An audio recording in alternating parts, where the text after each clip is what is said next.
Good afternoon, brethren. The topic I want to quickly talk about today is, are we overexposing ourselves?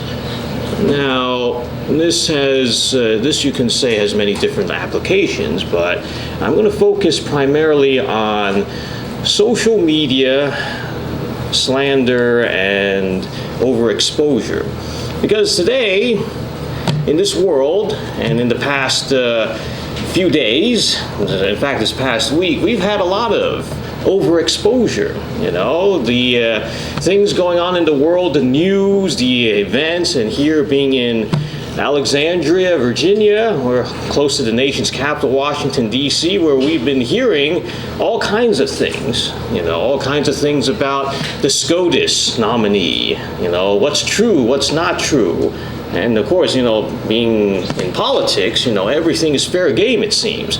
Personal attacks, smears, character assassination, rumors, lies, and of course, that's, comes from the outside usually. But then also, we also have to consider sometimes ourselves. I pose this question, which is like a lot of youth today, the younger generation, Generation Z, the millennials, social media has become a very big thing. Social media obviously has some good, but at the same time, are we considering what we put out there? Are we giving other people, society, too much information about ourselves? Information that someday, somehow, can be used against us, for example. Now, I reference something from AP News that was published 2 days ago, a day ago, which the headline reads, "Teens didn't need Kavanaugh to know what they write endures." What does that mean? It means that in these days, the headlines from AP News is just saying that teens need to be more mindful. Some teenagers today say they are more mindful of the enduring quality of their words and actions because they've grown up with the internet, and social media posts are increasingly part of the college admission and jobs vetting process. And, the drama surrounding Donald Trump's pick for the Supreme Court over the nominee's behavior in the 1980s has reinforced the warning today that social media savvy high school students have grown up hearing that what they say and do will now well live past graduation. So, Facebook, Twitter, these things are all nice and good in some ways, but have we considered that in today's world, we have the struggle between privacy. Some people want to show and tell everybody everything they do every minute. In China, for example, there's a popular app called WeChat. And, in WeChat, they have the thing called Moments where, you can post whatever and, what pictures and stuff and just tell everybody in your circle, oh, this is where I've been, this is what I've been doing, this is what I think. But is that necessarily wise? The Bible tells us to be wise in our lives. And, segging into the verses, we can look at some verses here. We can look at, for example, Proverbs 10:18 and Proverbs 29:11. Well, first let's take a look at Proverbs 10:18, which says that he that hideth hatred with lying lips, and he that uttereth a slander is a fool. Proverbs 29:11 says, "A fool uttereth all his mind, but a wise man keepeth it till afterwards."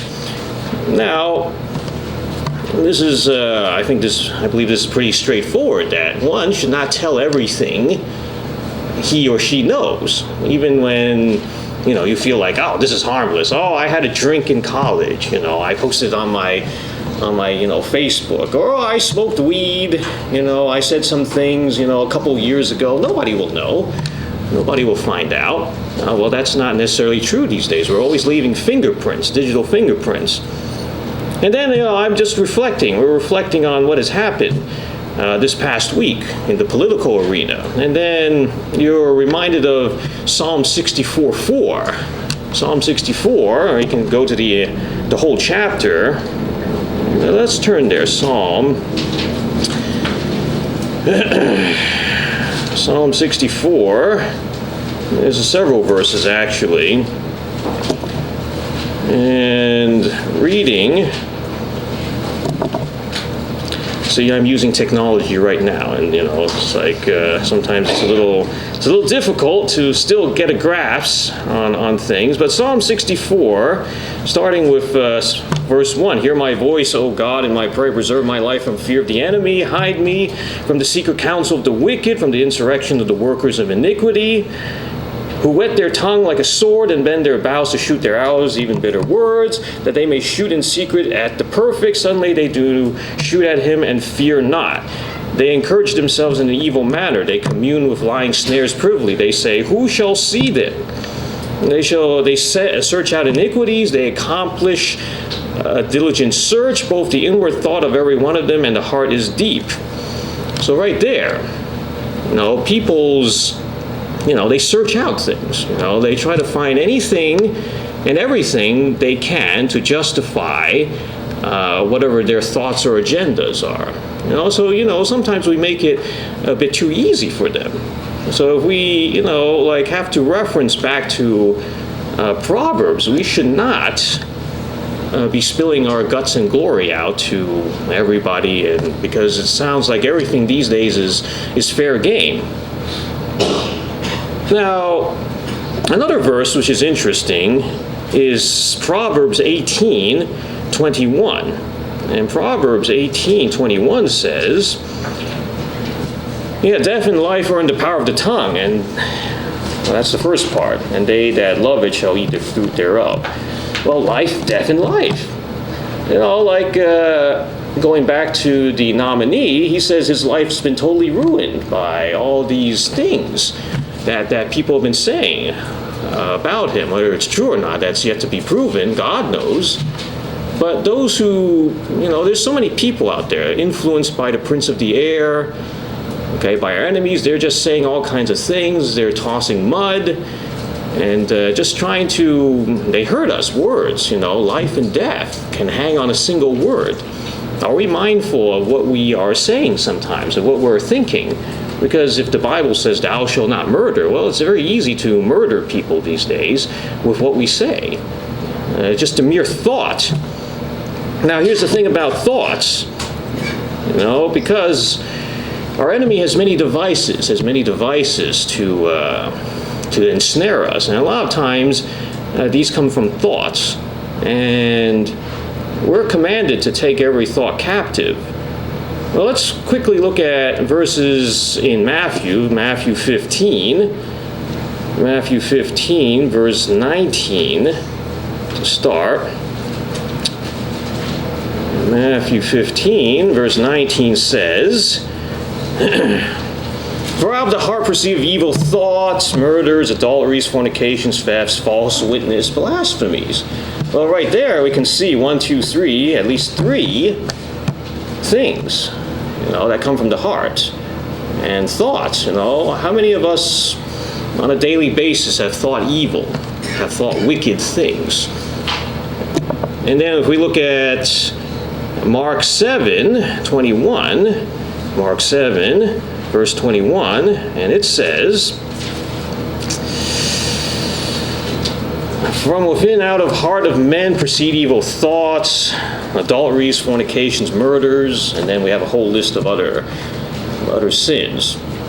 So thoughts, a lot of times we want to tell people what we're thinking. We want to share with others, this is what I believe in, this is my position, this is what I stand for. But then, it can also go the other way around. People can invent things. People often invent things out of their imaginations and then just say, "Oh yeah, you did this to me a long time ago," or "You can't remember, but I remember. You did this on this day, in this year, and you hurt me, or you said something bad about me the other day." Okay. How can you prove it? Where's the, hearsay? How can you prove such things? This is the kind of society that we're living in, and it's causing more and more division. It's causing more tensions, and there are definite negative ramifications. So then we have to look at 2 Corinthians 10:5. 2 Corinthians 10:5 is I believe is a very important thing that we need to do, like every day. Casting down imaginations and every high thing that exalts itself against the knowledge of God, and bring into captivity every thought to the obedience of Christ. Well, are we doing that every day? Now, a lot of times our thoughts drift. We daydream. We think about other things, I'm guilty of it. Sometimes when I'm listening to the sermon, I'm supposed to be listening to the sermon, but, I'm doing something else, or I'm thinking about, what am I going to do after the service, or what am I going to eat? Who am I going to talk to? I'm checking the news, well, it's like, because it's difficult to, really stay focused sometimes. And then we think about all these other vain thoughts and imaginations and stuff. But we're commanded, we're called to capture, bring captive every thought that exalts itself against God, to block out these influences with His help. So, coming back to being overexposing ourselves, once again, our thoughts are like magnets. We're constantly sending out signals. Our intentions are meanings to everyone, even if we don't post it or we don't tweet about it, but it's there. But what are some of the consequences of doing this? Well, let's look at an ancient king, a king in the Old Testament. His name was Hezekiah. And there's two references to him on what I'm going to talk about. One's 2 Kings 20, but we're going to look at Isaiah 39, and verses 1 through 8, because it has a more complete recollection. Well, let's go there. Isaiah 39. And at that time, Marduk-Baladan, the son of Baladan, king of Babylon, sent letters and a present to Hezekiah, for he had heard that he had been sick and was recovered. And Hezekiah was glad of them and showed them the house of his precious things, the silver and the gold and the spices and the precious ointment, and the house of his armor, and all that was found in his treasures. There was nothing in his house, nor all in his dominion, that Hezekiah showed them not.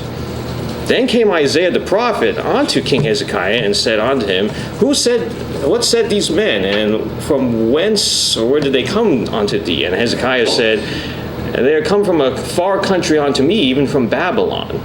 And then said he, What have they seen in thine house? And Hezekiah answered, All that is mine in mine house they have seen. There's nothing among the treasures that I have not showed them. Then said Isaiah to Hezekiah, Hear the word of the Lord of hosts.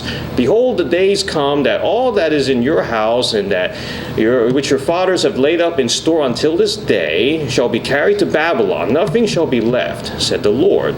And of thy sons that shall issue from thee, which thou beget, they shall take away, and they shall be eunuchs in the palace of the king of Babylon. And then Hezekiah says to Isaiah, Good is the word the Lord has spoken. He said, Moreover, there shall be peace, for there shall be peace and truth in my days. Okay, so the emphasis here is pretty much up from verses 2 to 6. Hezekiah, he just recovered. He wants everyone to know, I'm well, I've recovered. Yeah, that could be a good witness. God answers prayers, and sometimes it's good to say these things. But then he proceeded, out of, perhaps a sense of pride, that he wanted to show these visitors everything that he had. So in a sense, it's like today, if you apply it to the 21st century, it's like you're telling everybody, hey, look at me, I did this today. Hey, I have this. I'm with these people, I have all these possessions, I'm going here, this is my plans, blah, blah, blah. And then what happened? Well, he got a stern warning from Isaiah saying, all these things that you have shown, you shall not have, or the people after you, okay, it's going to be taken away from you. He literally let the future enemy know, this is what I have. He made himself a target. So, this is I believe, an apt warning, for today. That There are times when we need to share and express, certain things, but we also have to be prudent.